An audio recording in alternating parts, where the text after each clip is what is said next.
Hello and welcome to the April edition of the Organic Gardening Podcast. I'm Fiona Taylor, and in a moment I'll be joined by my garden organic colleagues Chris Collins and Dr. Anton Rosenfeld.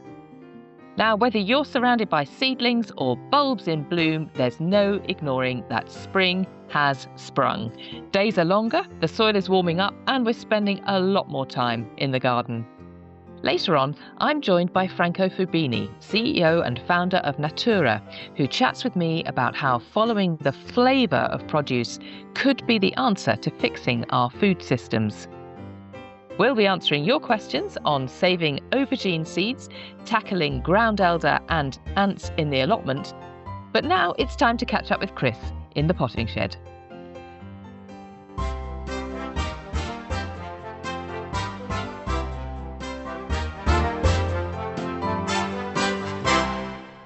Hello, Chris. How are you doing? I'm good, Fiona. How are you? Yeah, really very well, thank you, and really enjoying the spring and getting going with everything. It's been quite a fun few weeks, actually. Lots of things happening in my little greenhouse. You know, things that I've never grown before. I've never grown cauliflowers before, but they've all germinated, so that's quite exciting. Very delicious as well. Very delicious. I'm a bit worried about them because I remember a friend of mine getting quite disheartened later on in the season when she cut into her cauliflower that she'd harvested and there was quite a lot of aphid and problem inside the cauliflower. Is there anything I should be thinking about? Well, the only thing I would say when it comes to cauliflowers is make sure they're netted. That's right. Really, otherwise they'll all just get attacked. And I grew amazing collies last year, and I didn't do much. I just netted them and made sure they were netted. And I tend to think when they're in the younger part, when they're sort of establishing, they like the irrigation, and then you can sort of step away a bit more as they get bigger. Yeah, no, it's just been it's been good because we had all that cold and wet weather for so long, and then spring pretty much arrived last month, didn't it? With a real kind of fanfare, and had some gorgeous sunny weather, and things caught up, actually, things that I thought, I should have perhaps started them off a bit earlier. It was fine, things just caught up. Yeah, it always does, it really does. And now I'm so busy, I don't know, now I'm absolutely flat out. It's gone the quiet before the storm, really. And then suddenly I've got about 400-500 plants in my front room, baby plants, and so that's all going. I've so drilled a lot of stuff. There's just loads going on. There's not enough hours in the day, Fiona. There really isn't there. It's fun, though. It's fun, isn't it? There's no doubt about it. This is the best time of year for a gardener, I'm sure. Yeah, it is. Well, I think seed sowing particularly is pure gardening. It's just something about growing something from a seed is very, really, really nice. So, but it is a busy time. There's a lots to do. You're flat at it. Every gardener worth his salt is busy at the moment. And if you're perhaps somebody who hasn't quite managed to get started yet, and I know I've been guilty of that many, many years in a row, what sort of things would you say maybe this month in April, top 5 things to get sowing from seed? Well, you're certainly not too late. There's plenty of time. That soil will be warming up nicely now. So spinach, you like spinach? Spinach is a superfood, so that can go in now. Salad crops always, beetroot, carrot, the root crops, parsnips, carrots, that sort of stuff. You can go full on really in April. You really can. Your brassicas, like you said as well, your cabbages and your broccoli, kale. There's not a lot you can't sow in April. You can really go at it. So I think people see a little bit of sunshine and they go, I've got to I've got to go mad now. It's arrived. The time has come. And then it gets to April and I haven't done this. It's not a case at all. You've got plenty of time. Yeah. Okay. And lots of things that can be direct sown. But of course, the slight downside of direct sowing is slugs. Yes. What are you doing to keep that under control? Well, the usual. I mean, I'll make sure they've got areas they can congregate in. That's a big one, especially on the allotment. I use beer cups. That's quite common for me to do as well. Eye out. I keep an eye out. We actually on the allotment we have a pond now I share it with my neighbour, and I think the frogs are doing quite a good job. I think certainly for keel slug, which is my main nemesis on that allotment. But yeah, it's a game of observation. You want wildlife predators in there, have a look, maybe traps, that kind of stuff. But don't plant out anything too early if they're vulnerable to it. Yeah. I seem to be do all right, actually. I seem to do okay as long as you don't get lots of wet weather. That's what you want to avoid, really. Yeah. So, especially, they'll be out in force. Well, I mean, you mentioned the pond as an important sort of line of defence to bring the frogs in to control the slugs. What should you be doing in your pond now to make sure that that's ready for the season? Well, yeah, I think it's a good time to give it a tidy up. Maybe get any sludge out of the bottom, maybe that sort of thing. I can't tell you how much sludge is in the bottom of mine. I know, it's just hideous. Is it? I think it's a two-way street, I suppose, because some things, like a dragonfly, will like that sort of thing. So you have to be a little bit careful, I'm sure. The pond I look after has got great crescent nutrients, so I had to do it in January in the cold water. But yeah, target certainly lift and divide plants if they've become a bit overgrown. Just do everything with a soft hand, I would say. That's probably the way I look at it. Just be careful. Yeah. I mean, there's nothing wrong with sludge in the bottom of your pond. I mean, as you say, it's fantastic for wildlife. But as in my case, if you've got too many fallen leaves that have landed in the pond and you haven't done anything about it and they've all sunk to the bottom, then that's going to change the pH. Yeah, you get more acidic and that will affect the wildlife. And then I end up with really an awful lot of pondweed, duckweed, that kind of stuff.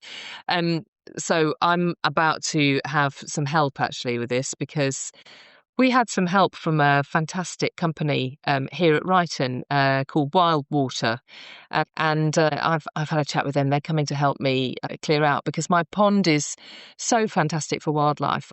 I'm too scared to touch it, but now I can see that the balance is wrong and that it's full of algae, and I need to sort it out.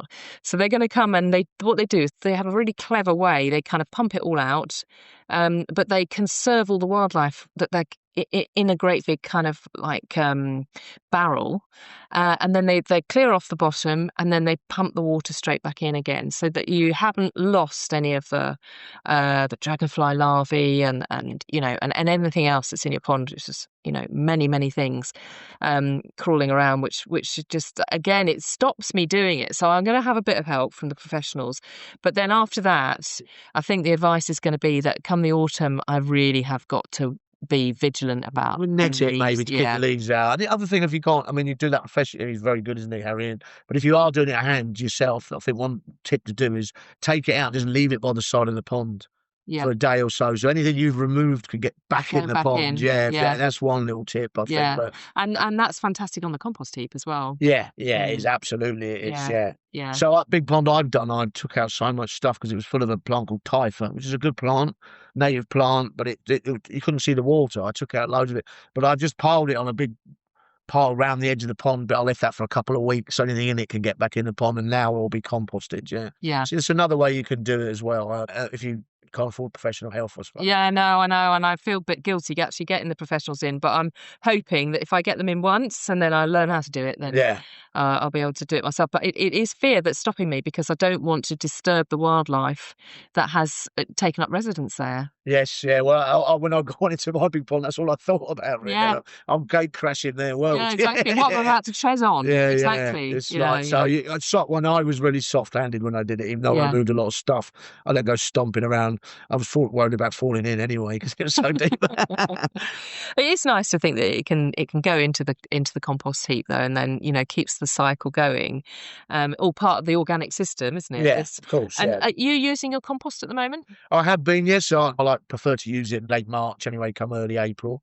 So I use it on areas where I know I've had a lot of hungry plants like tomatoes and aubergines. I grow a big Mediterranean area, so it'll go on there. But I tend to focus it as well professionally on plants that I knew, like young trees maybe. I'll put it on orchards. I'll put a lot on the orchard as well. So stuff that needs a bit of a boost, but I'm quite focused how I use it. But obviously the whole process is going to start again now. It's precious resource, isn't it? So you might as well be really targeted. I don't. If a tree's a few years old, it's looking healthy, it doesn't need a mulch. You know what I mean? And so, but if I've just put one in last year and it's new, or I've got those orchards, I've got the very old trees, and they need a little bit of help. Like that's the sort of place I'll mulch. And it's it's definitely a helping hand, and it's going to be good for your growing area because it's actually made up of stuff generally that originally came from. You're feeding the soil life. You're feeding the soil life. You're feeding that little universe. That's really important. Yeah, no, absolutely. And we talked a little bit about veg.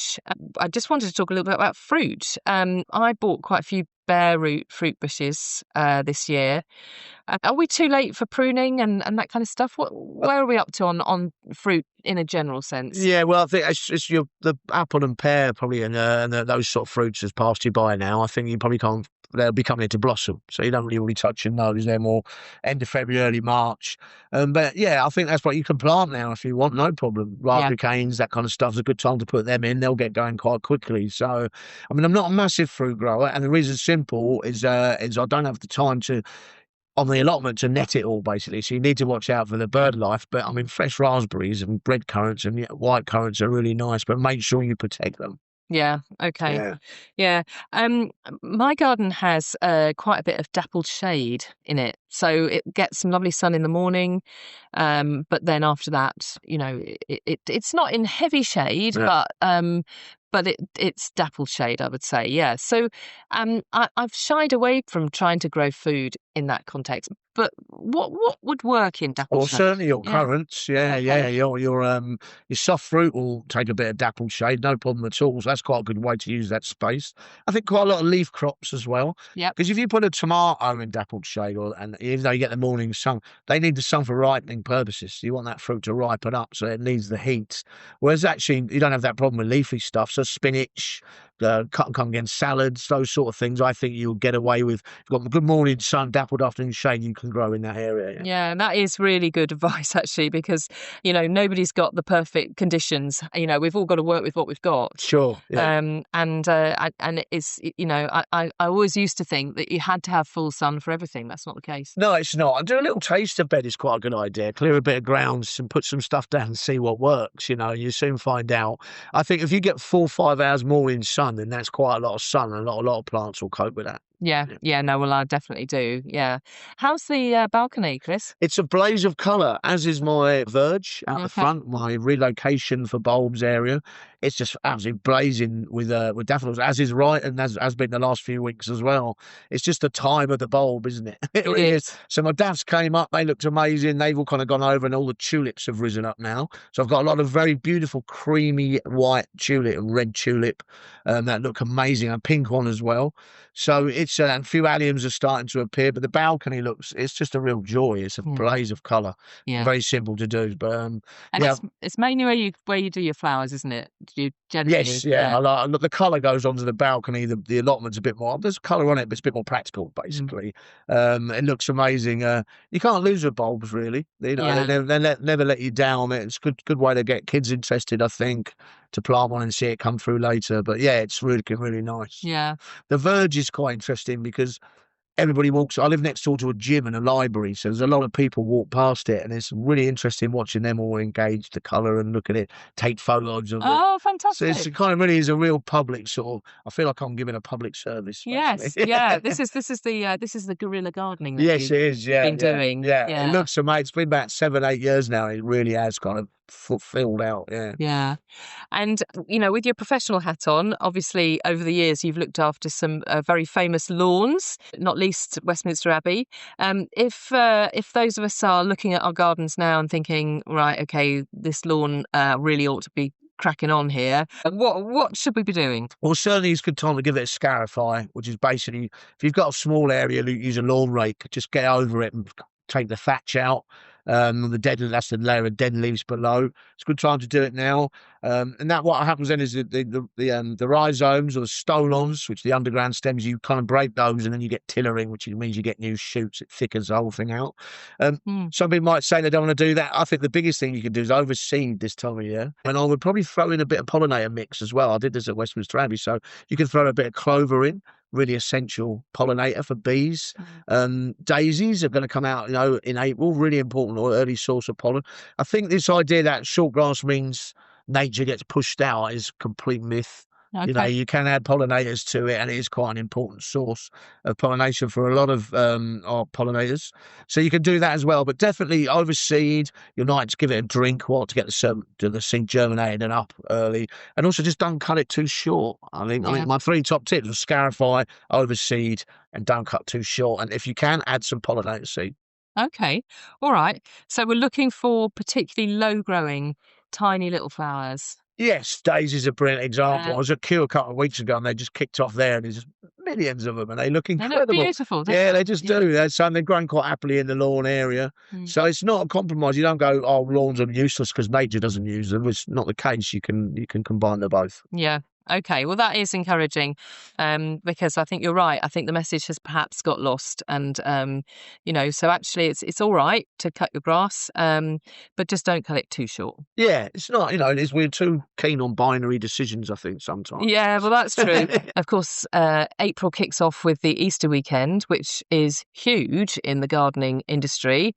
I mean, a lot of garden centres kind of live and die by the Easter weekend, don't they? If they haven't had a good Easter weekend, then they worry about the rest of the season. But it's a great time to be enthusiastic about gardening, isn't it, Easter?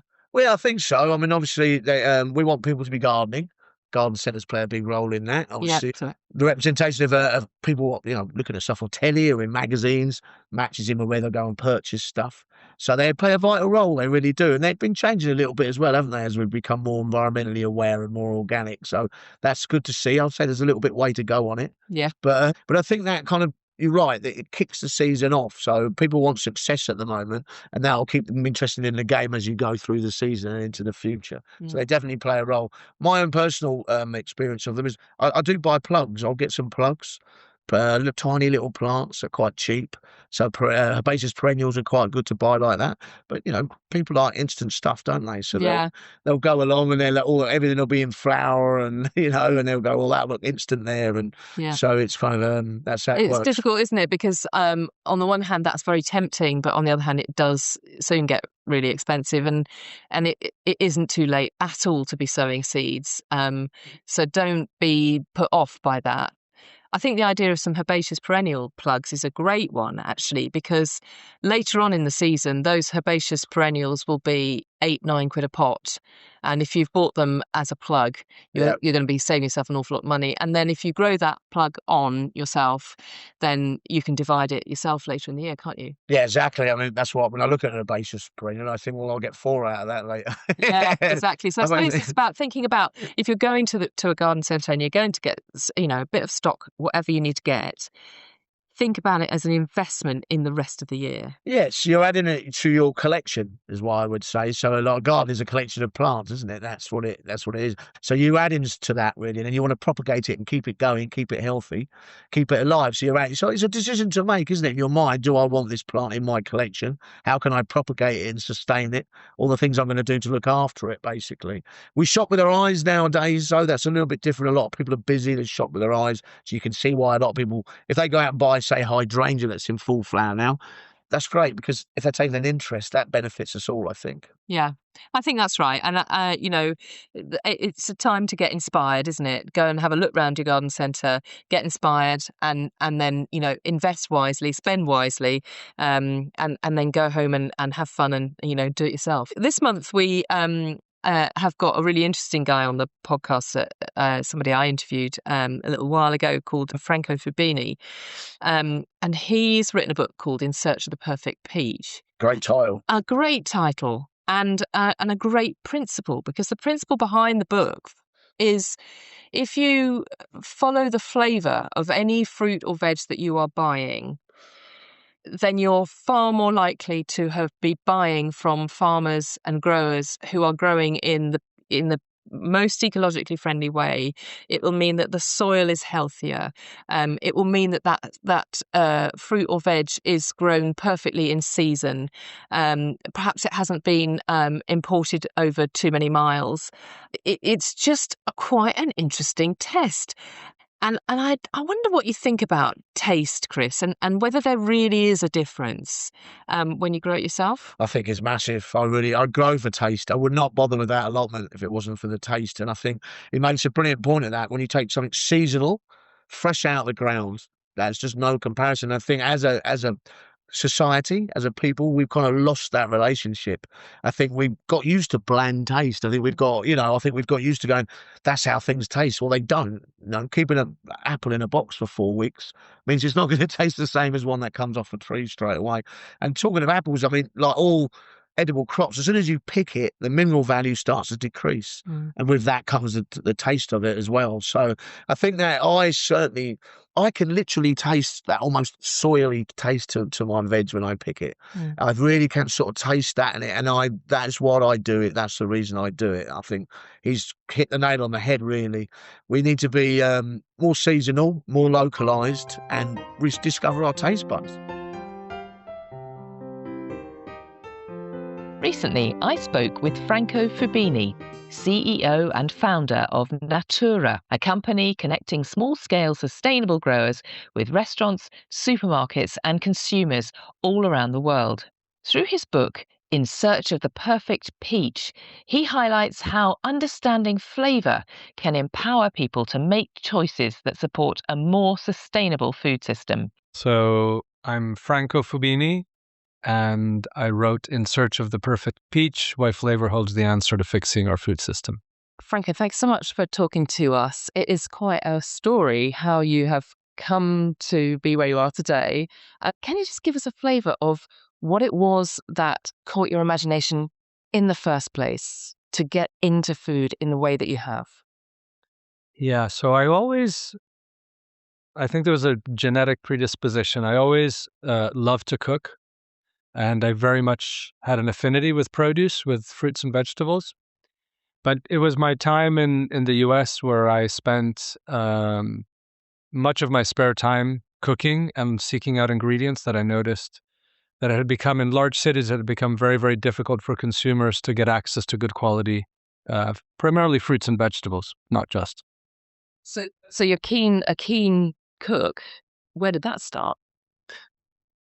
I don't know. I mean, my dad, although we didn't live with my dad for my parents separated when I was about 3-4 years old. My dad is a very, very good cook, and my mom cooked for us always. It was just a very normal thing back then. We always had home cooked food. So I don't know exactly, and that was the genetic predisposition. I don't know if it came from my dad, who is really, really into cooking and is a fantastic cook. But always since the early childhood, even throughout my teenage years, I would be cooking a bit. And it really, really took hold when I started living on my own when I moved to the US to go to university. Let's fast forward to today. Can you just tell us what it is you do today? So I'm the founder and CEO of Natoora. And Natoora is a network. So at the heart, we connect farmers to restaurants and then consumers. And most of the farmers that we work with tend to be small to medium scale agroecological farmers that are trying to produce flavor first produce in a way that is in harmony with ecosystems and nutritional product and also planetary and ecosystem health. There have been a couple of light bulb moments along the way, haven't there, to get you to this now, or to give you the idea to set up Natoora, I guess. Can you tell us those stories? Yes, the most vivid one was in the winter in New York. This was the late 90s. And I recall there was a store near my home called Cinderella's, which specialized in fish, but also did produce and meat and other dry ingredients. It was a kind of high-end grocer. I used to go there quite a lot to buy food. I remember vividly, there was snow on the ground. It was very close to Christmas. And as you walk into Cinderella's, or to that location, which was their original one, the first thing that you encountered was the produce department. And I recall this woman behind me talking to a staff member asking for peaches. And there were a couple of things that struck me with that. The first was that she was asking, where were the peaches? So this wasn't a question as to, do you have peaches? But actually, where are they? So the expectation was set that there should be peaches in the store. The other thing that to me was pretty mad was why someone in the middle of winter, when there was snow on the ground outside, would actually want to be eating peaches at this time of year. Like, why did her body, be asking her for peaches? And I think that was the real connection with what was going on in society, and particularly in large cities, where we have a greater disconnect with nature and with our food systems than we do if we live in a rural environment. Let's go back in time a little bit, because in the book you talk about the rise of ultra-processed food, very much back in the news now here, and people really thinking about it. But we've kind of been sleepwalking into this situation. And I think you set out extremely well how we've re-educated our bodies not to crave good natural flavours. Can you just explain to people your research on that? It really then goes back to flavor. What happened with agriculture and with our food systems is that in the post-war era, we get into this industrialization of agriculture, of the food system. What that means is that we start farming on a larger scale. We begin to farm outside the norms of what nature dictated. And one of the ways that we compensate, so the outcomes of that is you lose nutrition and you lose flavor, to simplify things, right? So the food that we eat, the tomatoes, start tasting more watery, therefore less nutrition. And one of the ways that we overcome this, and it's where the ultra processing of food comes in, it's one of the two drivers. The other one is convenience, but one of the drivers is putting flavor back into the food. So again, you create this system that is there to produce a vast amount of food very efficiently. You lose nutrition, you lose flavor, and then what you do is you create an industry to put flavor back in. So that is the flavor component, but the putting the flavor back in is where the industrialization of processing food comes in. So you've got an industrialization of agriculture, which is, how do you farm 10,000 acres effectively and efficiently, and how do you use chemicals in order to do that? And then you've got the industrialization of the food production, right? How do you make cereals and biscuits that you can buy at a supermarket? That is also compounded with the move towards ease and convenience, which is a lifestyle that we sold to consumers. It started, again, all of this started in the US, right? Well, we told consumers in the post-war period, both of you are working, right? So husband and wife are both out in the workforce. You should be craving convenience. You should be craving ease at home. You shouldn't be spending a lot of time cooking. And therefore, you get a very important push that shifts consumer behavior towards foods that are pre-prepared for you or already, in full form, like being able to buy biscuits, right, that come in a pack rather than baking them at home. And that is sold to us as food, and you challenge that in the book. 100%. They're food-like substances is what they should be called, because many of them. I was looking at some naked bars the other day, and on my flight, I bought a naked bar because you're at the airport and you want to try and eat something decently healthy. And I turn it around. Not only was there blueberries all over the front of the pack, and it's called a blueberry muffin bar, but you turn it around and it's got 1% of blueberries. Yep. So they're selling you something that is not real, and it has natural flavors. And the natural flavoring components, or the natural and artificial flavors, which are a pivotal component of the industrialization of food production, all of these food items that we find in packs in our supermarkets, are kind of underpinned by flavorings, artificial and natural flavorings, which both are as bad as each other, because we don't know the impact that they have on us. They're the chemical composition of an artificial flavor or a natural flavor, so an artificial cherry flavor or a natural cherry flavor, can be identical. It's just that they're derived from a different place. So Mark Schatzker makes a very good point in his book, The Dorito Effect, that says it's the same thing as driving from London to Cornwall, but taking a different road. But ultimately, you still get to Cornwall. So again, we're sold 100% natural ingredients, but inside those products that we consume, you've got natural flavors, which have chemical compounds that shouldn't be there, really, and we don't know the impact that has. So yes, I do believe that we are sold food that isn't really food. And we're craving that food. Why is that? I like to look at social media as a sort of metaphor, which is, social media has worked very well because it taps into and builds psychological responses that we have, right? We look at, what are the things that trigger addiction? When will somebody scroll continuously? And we've developed technology to make sure that we do it in a way that it stimulates the kind of behavior that humans are predisposed to like.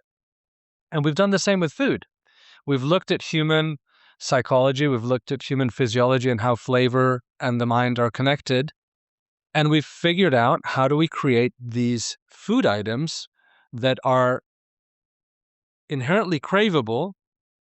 By the way, they provide very little, if no nutrition, are actually pretty noxious for us, some of them.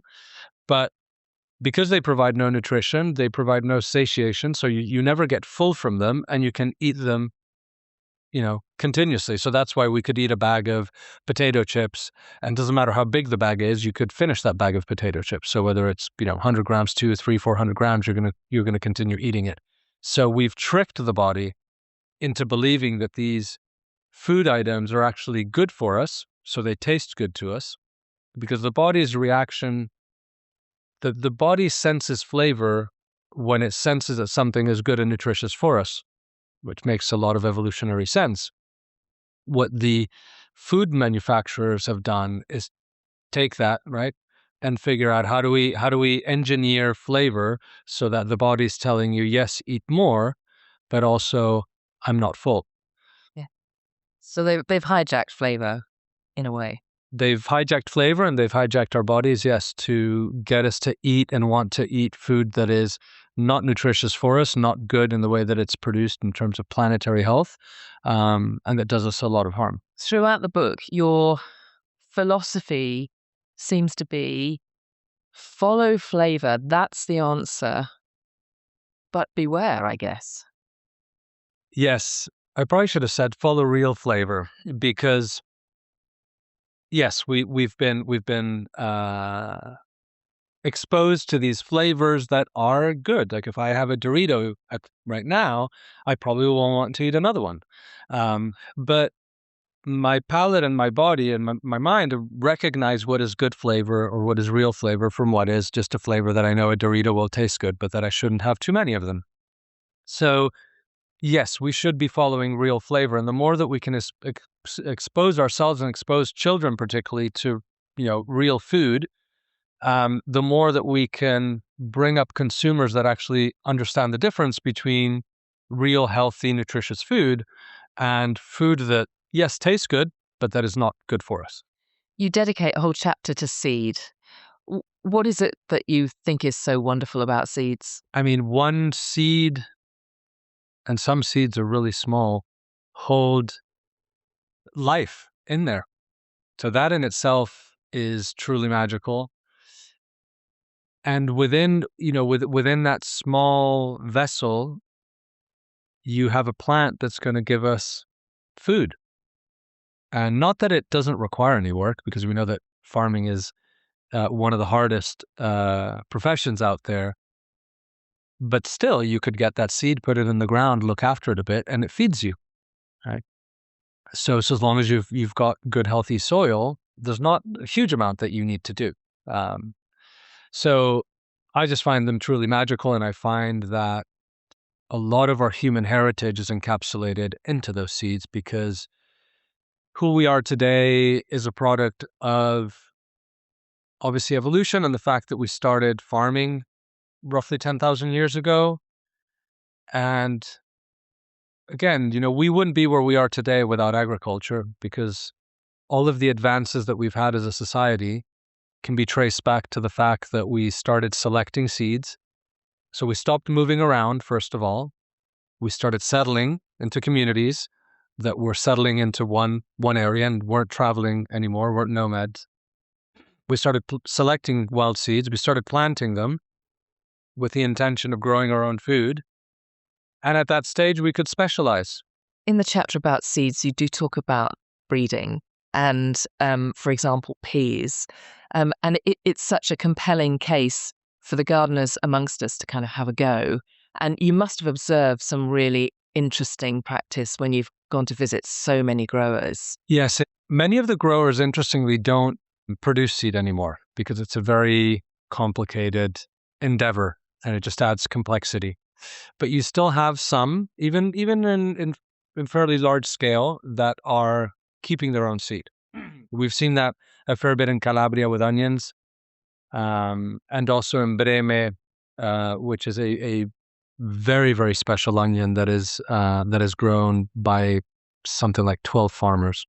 in this very small part of land in Italy.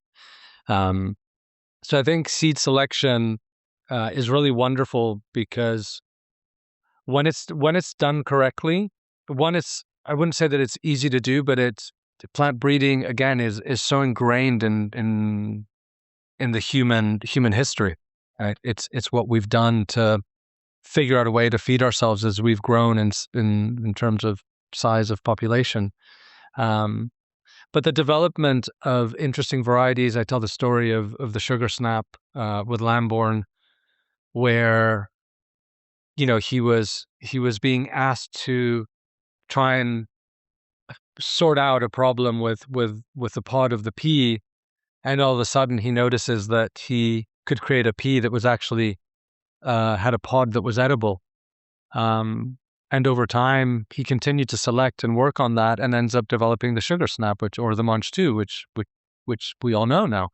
So it's pretty remarkable that we can see very, very recent examples of new products, completely new products in a way, that are now grown all around the world, that were developed in some way by accident, but also in a way that is fairly, I guess, goes to the heart of the beauty of seeds and the artistry that I see in a lot of the farmers, right, that are working on the land. You live in New York.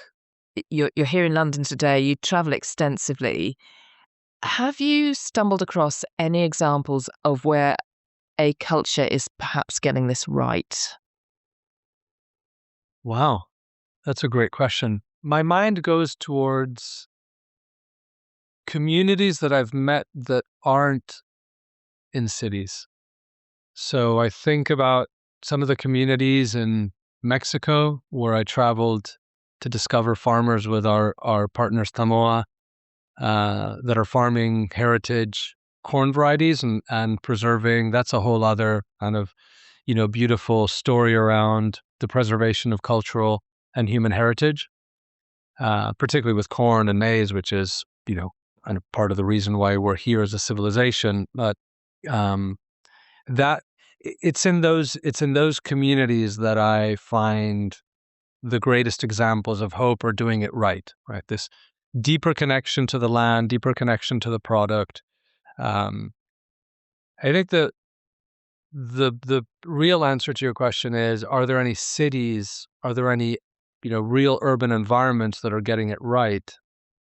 And I don't know if I can. I think that a place like Tokyo still retains, if I look at the restaurant sector there and the way that cooking occurs there, probably, and I haven't been to Korea, but I hear that they've done some education at early age in terms of bringing back kimchi, the knowledge of making kimchi at home, and they've introduced that at school because they noticed that tradition was being lost. So those are the things that I look at when I say, well, there are some things that are being done right at the city level, because unfortunately cities are places where the disconnect with nature is greater, and where the way that we engage and consume food is inherently different to what you can experience if you're living in the countryside. So the key is 70 or 80% of us are going to be living in cities by, I think, 2050. How do we ensure that we look at cities that are getting it right when it comes to procurement into schools, when it comes to education in schools, when it comes to bringing back or preserving the cultural aspects that force us or push us to cook more at home, to make sure that our children are exposed to eating good quality natural food at home as they're growing up, which is what then is going to make them into more conscious consumers. And it's a huge question, this, but the vast majority of us buy our fruit and vegetables from supermarkets. And so we are kind of at the mercy of their sourcing. What can we do to shift the needle? I think understanding, and it's the case that I make in the book, is that understanding that whilst we're at the mercy of the supermarkets react to our buying patterns and essentially what we demand of them. So every time we buy product and we put it in our shopping cart, we are making a choice. Or if we follow real flavor and we continue demanding not picking up strawberries in December or in the wintertime, only shopping for strawberries and berries when it's their natural season, doing the same with tomatoes, not buying, we sell winter tomatoes in the wintertime, but they are a specific seasonal product that only exists at this time of year. But there are a lot of tomatoes that are sold as winter tomatoes that aren't. We should not pick those up. We should wait for the right season for them. And that will shift the buying patterns of the supermarkets. And I think as consumers, it's hard sometimes to think collectively, but it's similar to what happens when we go out and vote, is that one individual vote has no power. But if we collectively put our food choices together, bundle them together, and we make flavor-driven food choices as much as we can, if we have the benefit of being able to shop or eat three times a day, that collective power is very strong, and it'll shift the buying patterns of the supermarkets. And seasonality, absolute core theme throughout the whole book. You're passionate about it. How much can we think about food storage to aid seasonality and the different types of food preparation? Food that's canned, food that is frozen, that can take us through those kind of winter months and into that sort of hungry gap in early spring. I think it's fairly easy because even if you don't learn to ferment or, make your own passata and things like that, or if you don't have the time, there are phenomenal tin tomatoes if you pick the right ones. That allows you to go through the entire winter, being able to add them into sauces, add them into soups and stews. So there are very good ferments that people are making that you can find. If not at supermarkets yet, you can find them in some of the more independent grocers.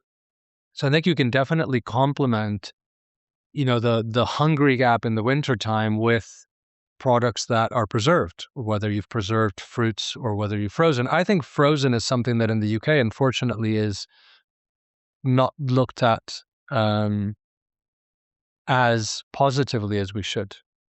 Good frozen food is excellent. It's a wonderful technology. It's very efficient from a carbon footprint standpoint. And if you freeze good quality food quickly, you can store it for a very long time. So we should be using our freezers a lot more to store, particularly with fruits and berries. It's fantastic. If you want to make a smoothie, if you've harvested beautiful wild blackberries, or you've gone out and pick your own, and you put that in the freezer and it can carry you for 6 months, that's fantastic. There's absolutely nothing wrong with that. So right at the end of the book, you leave us in your conclusion with a call to action. It's over to us. If you read the book, you've been thoroughly educated in the way the food system works, and we're advised by you to think about seasonality, to follow the flavour, to remember the power that we have as consumers. It's our money in our pocket. We're handing that over. Is there more we can do than just being a careful consumer? Yeah, I think we can cook more. I know I kind of put a caveat because I know that society, it's not the direction that we're going in. We're going more and more towards convenience. Yeah. But we can cook more, for one. Cooking connects us to nature. It's also power, like the ability to fend for yourself in a way, to be able to grab, maybe not an artichoke, which is quite complicated, but to be able to, walk into a store and buy some ingredients, take them home and cook them and prepare a meal for yourself or for your family or for your friends is really important. And recapturing some of that knowledge makes you a better consumer, makes you a stronger consumer, right? That you can fend for yourself in a way that if you can only buy prepared foods or products that are easy to put together, then you really depend on the industrialized food system to feed yourself. So cooking more is one. I think, the concept of seasonality, and going back to the story of the peach, right? How do we make sure that we So I find interesting the physical connection to what we want to eat, where you were talking about this coat that you bought in Copenhagen. You wouldn't be wearing that coat in August. But we do that with food, right? So we will put on a woolly jumper in the middle of the summer. When we go and buy strawberries in December, we're doing effectively that. That's how unreasonable we're being. So any way that we can reconnect with nature, whether that is spending more time outdoors, leaving our phones aside, reconnecting with seasonality, right? Starting to figure out what is in season when, paying a little more close attention to the seasons, not breaking them up into 4 quarters, but saying, how do I look at what's in season this month or this week? And there are ways to do that with veg boxes or, buying at our stores.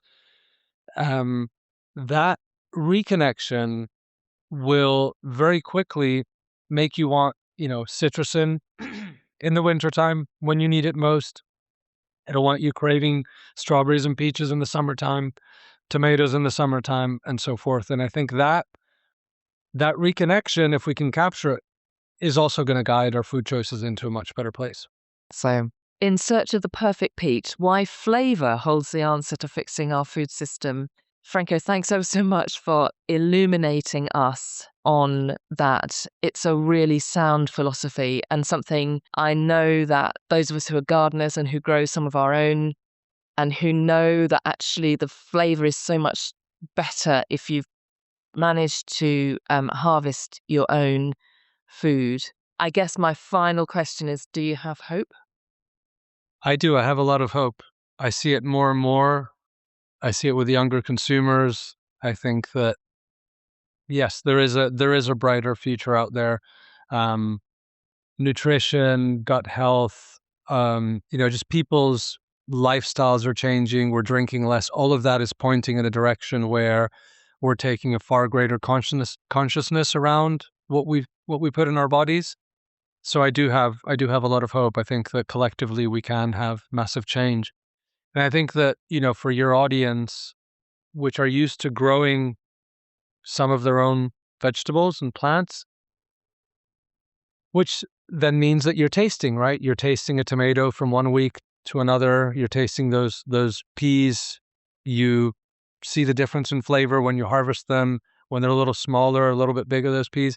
I think that is what we need to bring back to our food choices. This idea that if you buy something, does it taste right? If you buy a loaf of bread at the supermarket and then you compare it with a loaf of bread that's a bit better or something from a local baker, like when you're eating it, think about the flavor. If there's a real difference, there's also a real difference in nutrition. And that, again, as I explained in the book, feeds back into how the wheat was farmed and what that does to the soil health and the planetary health. That's the way that we can reconnect with flavor, and we can become better guardians of the future, right? If we just show greater intent as we make our food choices. Eat with intention.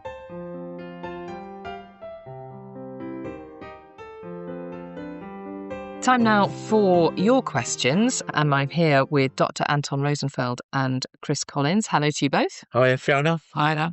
So our first question is around aubergine seeds, and this is from Mary. I saved some aubergine seeds last autumn from a dried up aubergine. The seeds germinated well, but many of the seedlings only have one real leaf developing, not a pair. I've seen this in tomato seedlings sometimes. I'm wondering if I should throw away the ones that do not have a pair of leaves, or should I just wait and see what happens next? So I'm going to come to you first, Chris, because there's something about the wonder of a seed coming through and those first tiny little leaves that it produces. And I wonder if you could just explain that to us. Certainly. Well, the first leaves that emerge are called cotyledons, and cotyledons are actually come from the inside of the seeds. How did my lecturer describe them when I was doing my sitting girls? They're like the packed lunchbox of the seed.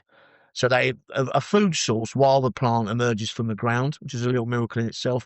And then once they're out, they can start to photosynthesize, and then the true leaves come in. And they always call them true leaves, cotyledon leaves, because the cotyledons all look the same, really.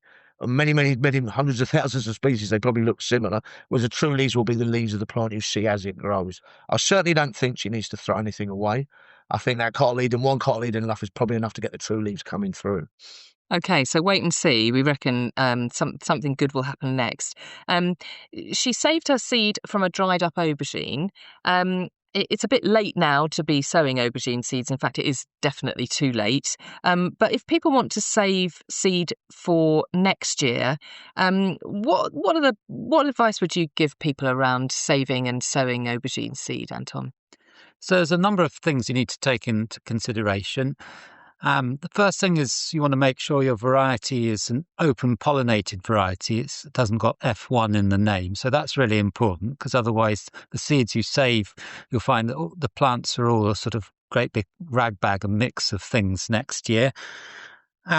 Aubergines, for saving seed, you really need a long season. So you need to sow them early, and then you'll just need to leave them for a long time on the plant. So you need to leave them so that the aubergines are just looking really sort of shriveled and quite unpleasant on the plant. They look almost sort of brown and crinkled, the skin. And then actually getting the aubergine seeds out of the flesh is actually quite a tricky thing. It's just really fiddly. I was just chatting to some people from the Heritage Seed Library earlier about how they did it, whether they've got a good method, and they say no, we're just using our fingernails and spoons just and really things. scooping them out, scraping them off. So there's no sort of wonderful trick for that, really. The other thing is probably better just to grow one variety of aubergine at once in your glass house as well. Aubergines are inbreeders; they pollinate themselves, but there is a chance that they could sort of be some crossing between them as well. So if you want to maintain them pure, then it is better just to have one variety in the glass house at once. Okay, excellent. Well, they are one of my favourite things to grow. There's nothing more satisfying than harvesting an aubergine, I have to say. The next question is all around ground elder. And this is from Lisa. She says, I'm struggling with the spread of invasive ground elder. I've tried digging it out, but I can't keep up with it, and it doesn't seem to be working. It's taken over most of my garden, which I'm trying to keep wild, but I want to have more plant diversity. Do you have any recommendations on how to manage it? Well, first of all, sorry to hear this. It's a shame, but Chris, tell us a little bit more here about what you'd do in this situation. Well, I have in the 42 years of my gardening career had many a fight with ground elder. Yes, It really is. It's a tough little cookie, one of the toughest.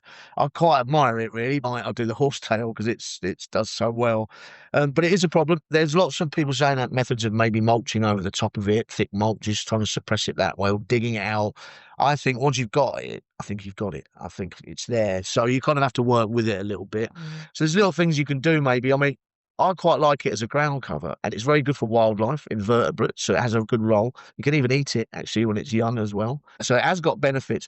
You just don't want it going everywhere. So I think the thing to do really is try and shade it out a bit. So I think we've done quite a few jobs where we put evergreen shrubs in over the top of it.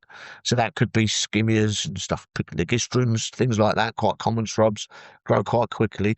You can also put barriers either side where it's patched. So if you sink them down about 45 centimetres, and so it doesn't spread out because it grows through rhizomes, so it spreads below the surface. So that's another thing you can do. But I think that maybe, barriers, try and shade it out, stop it spreading further, but I think it's very difficult to dig it out completely. I like the idea of using it as ground cover, kind of working with it. I mean, Anton, tell us a bit more about the plant family. So it is actually part of the carrot family, so formerly known as Umbelliferae, now known as Apiaceae. There you go, the Latin nerds amongst us. Very good, yeah. well done. It's basically, as Chris said, when it flowers, it's really good for wildlife. They're particularly good for hoverflies, those flowers, because they've got very sort of short, compact flowers, which hoverflies have only got a short tongue, so they can just get their mouth parts in really easily. Obviously, you've got to be a bit careful leaving it too long flowering. You probably don't want it to go to seed, but being realistic, actually, it spreads so rapidly with the rhizomes. I don't think a few more seeds is actually going to make a massive amount of difference. It's mostly the rhizomes that the plant spreads through. So worth leaving it to flower a little bit, or at I'd least say so. maybe some patches of it, leaving that to flower. It's edible too, isn't it? Yes, young leaves are supposed to be quite good, aren't they? Yeah, it is. I mean, it's got a slight sort of celery taste to it. So, yeah, it has been grown specifically for being eaten in the past as well. Yeah. So I suppose we're saying, contain it, mow it, perhaps? You can do that. People mow it. I've gone out with brush cutters and cut it flat that way. So when it's been quite a lot of it. But I think, just try and control it. It's one of those ones you kind of got to live with it. If it's especially if there's a lot of it there, you've got to kind of contain it. I think to try and defeat it, it's probably you'll use a lot of energy and end up back where you started. Yeah. So I think that if you can work with it, that's the best. That's what. And obviously be careful. Don't put rhizomes on your compost bin. So spreading it that way. So handling it's quite important as well. So you don't want it to get any worse than it already is. I mean, are there any particular conditions that it really tends to like, or thrive under? So particularly like sort of shaded, damp conditions, it's more of a sort of woodland plant. So if your garden's shaded, which a lot of sort of terraced houses tend to be, and you've got sort of soil that's damp a lot of the time, then you're more likely to have a problem. Yeah. Okay. All right. Well, Lisa, I hope some of that helps you. Have a go. Let us know how you get on. Okay, on to our last question now. We've got a question from Patricia on ants. I have great trouble with ants in my allotment. So much so that none of my vegetable seeds came to anything last year. I want to know what I can use against them that's okay for organic. I've found some information on the internet about using chalk against ants, but it seems that's only any good when it's dry, which wouldn't work in a garden. Is borax okay in organic? Over to you, Anton, first of all, on the organic question. So basically, borax isn't allowed to be used by amateur growers at all. You've got to be a licensed pesticide applicator to use it. So gardeners shouldn't. I mean, they might have found some in their shed from their granddad about 40 years ago, but they shouldn't be using it, basically. So it's quite a simple no. Okay. All right. Chalk? Not very effective at all, really. I think it's one of these things that gets spread around the internet. It's not been shown to be effective. Okay. All right. So first of all, Patricia, don't be putting any of that on your allotment, we would say. We'll come back to some methods in a minute. But first of all, let's just talk a little bit about ants. And Anton, can you just give us a little bit more of their role in the garden? Yeah, so ants are social insects, just pretty similar to sort of bees and wasps. They have a queen and live in large colonies. In the garden, they have all sorts of roles. Obviously, they're really useful predators for helping to keep other pests down. And also, in terms of just breaking down vegetation, they help to shred things so that all the other bugs can get at things more easily, like the fungi and the bacteria. They can then get at them once the ants have shredded them. So, yeah, really useful in the garden. Okay, but I can understand Patricia's pain a little bit here if she feels that her whole allotment is riddled with them. Have you got any tips of what you would do in this situation, Chris? Well, I've had problems in raised beds with ants. I mean, the usual complaint you get is the lawn, isn't it? I've got ants in my lawn and I'm always thinking...